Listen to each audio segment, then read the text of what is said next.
Поджечь сейчас, чтобы не загорелось потом. Николай Слепцов работает в якутском лесничестве уже 15-й год. Опытный бригадир пожарно-химического отряда уверен, такие меры нужно предпринимать именно в данное время, пока это безопасно. Там не дойдет до леса там?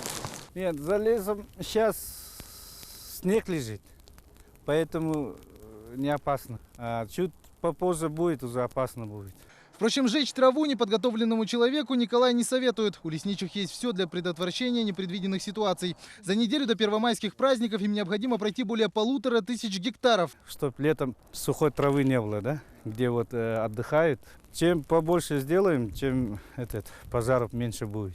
В предыдущем году треть всех пожаров произошла именно по причине неосторожного обращения с огнем. Однако благодаря такой подготовке к сезону за 5 лет количество возгораний удалось сократить в разы. В прошлом году на территории Якутии было зарегистрировано 224 лесных пожара. Это намного меньше, чем 5 лет назад. Тогда эта цифра была в районе 500. Значительно сократилась и пройденная огнем площадь с 600 тысяч гектаров до 21. Однако в текущем году, по словам лесничих, прогнозы пока неутешительные.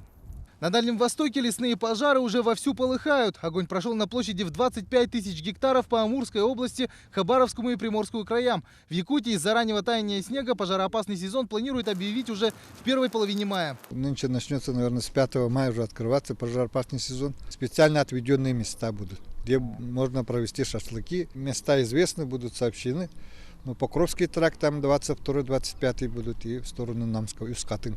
Рейды по выявлению нарушителей начнутся уже со следующих выходных. Для граждан штрафы составляют до 4000 рублей, для должностных лиц до 10 тысяч рублей и для предприятий до 100. В случае пожара, если будет причинен значительный ущерб, то здесь уже можно возбудить уголовное дело. Вилян Бояркин, Денис Попов, Вести, Владимировка.